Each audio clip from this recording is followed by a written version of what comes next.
Bismillahirrahmanirrahim. Assalamualaikum warahmatullahi wabarakatuh. Apa kabar anak ibu yang soleh dan soleh semua pada pagi hari ini? Alhamdulillah, ibu harapkan kalian semua dalam keadaan sehat walafiat dan selalu dalam lindungan Allah Subhanahu wa Ta'ala. Tetap sehat, tetap semangat, dan tetap selalu menjaga kesehatan. Pada pagi hari ini, ibu akan memberikan pelajaran ilmu pengetahuan sosial, tema 1, subtema 3, tentang kondisi geografis Indonesia, kelas 5. Kalian dapat lihat bukunya di halaman 118. Negara Indonesia disebut juga negara maritim atau negara kepulauan. Wilayah negara Indonesia yang berupa kepulauan disatukan oleh laut mengakibatkan bervariasi potensi yang dimiliki oleh bangsa Indonesia. Ya, karena luas lautan dan luas daratan itu lebih luas besarnya dengan luas lautan ya daripada luas daratan ya. Hal tersebut mengakibatkan Indonesia kaya akan hasil laut ya, seperti ikan, udang, cumi, ya, dan karang. Indonesia diapit oleh dua benua, yaitu benua Asia dan benua Australia, dan dua samudra, yaitu Samudra Hindia dan Samudra Pasifik. Dari segi ekonomi, letak geografis Indonesia sangat menguntungkan. Indonesia menjadi salah satu jalur perdagangan dunia yang ramai dilewati. Jalur perdagangan dunia di wilayah Indonesia adalah Selat Malaka, Selat Sunda, dan Selat Makassar, yang merupakan jalur tercepat untuk perdagangan di wilayah Asia. Dari segi sosial, karena Indonesia menjadi jalur perdagangan dunia, menyebabkan terjadinya interaksi antara pedagang dunia.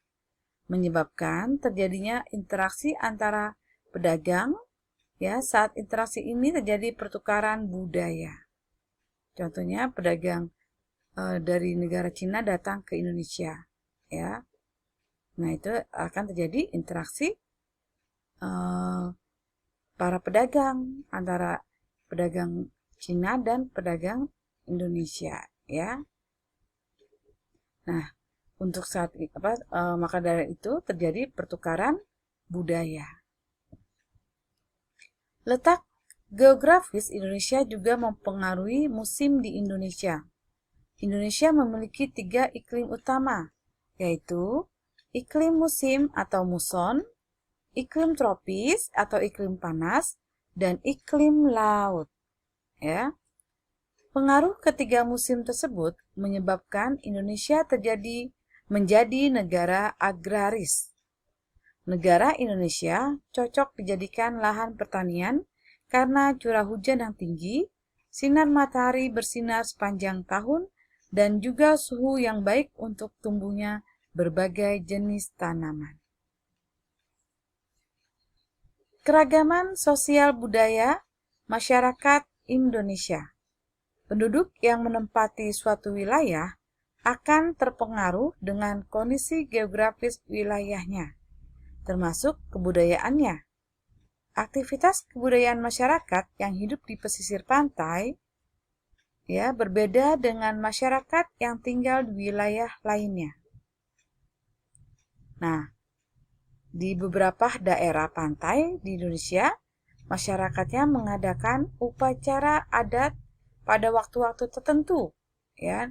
Ini adalah contoh upacara adat, ya. Upacara adat, upacara gambar, upacara adat yang di Pantai Samas atau Bantul, Yogyakarta, daerah Bantul, Yogyakarta. Nah, upacara tersebut merupakan ungkapan rasa syukur mereka terhadap anugerah yang diberikan Tuhan melalui laut, ya, karena laut itu sudah menghasilkan ikan-ikan ya untuk perekonomian daerah tersebut, ya. Nah, selanjutnya adalah daerah dataran rendah banyak digunakan sebagai lahan pertanian.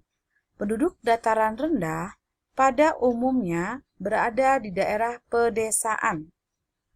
Perilaku hidup mereka dilandasi oleh rasa kebersamaan dan kekeluargaan. Mereka masih memegang kuat tradisi yang ada. Nah, ini adalah contoh gambar, ya, gambar masyarakat, ya, setelah panen, ya, panen padi, mereka menyajikan, ya, mereka menyajikan ke tempat ritual, ya. Mereka lakukan ritual dengan menyembahkan, ya, dengan memberikan hasil panen seperti padi, ya.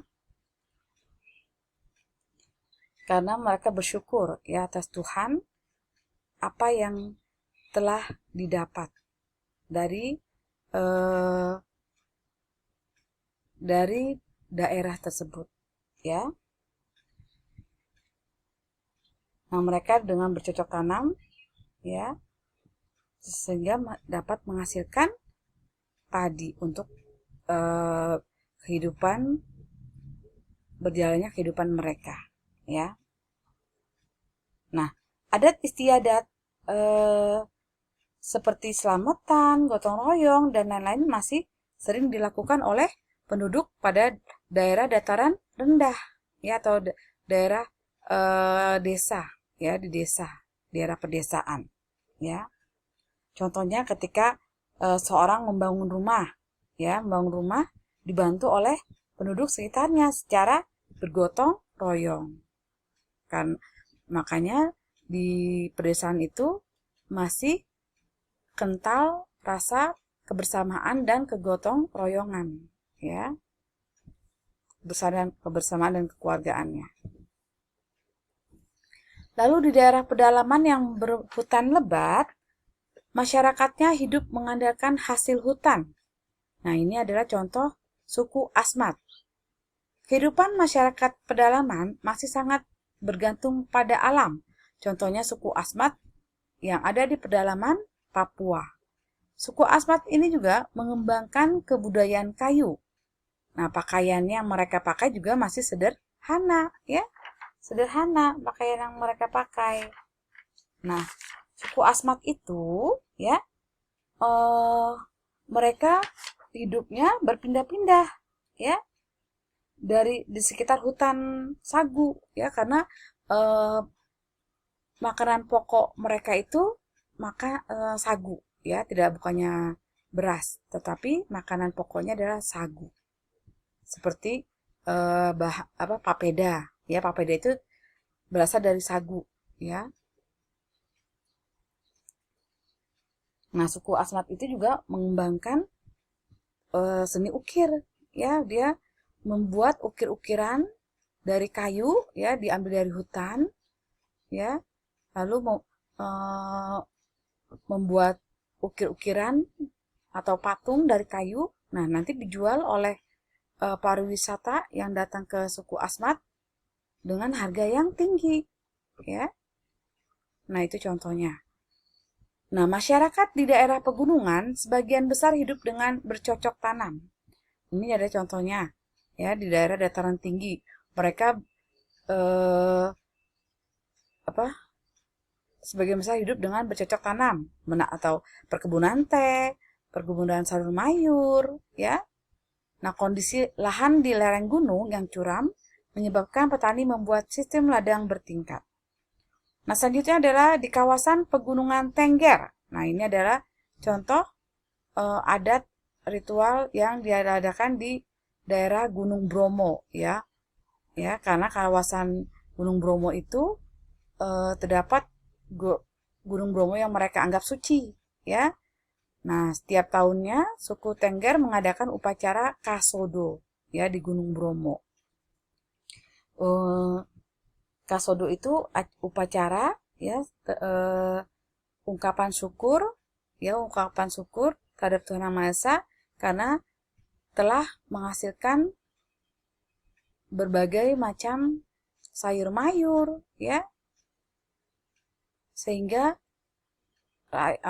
masyarakatnya bisa memenuhi kehidupan, ya, setiap hari-harinya.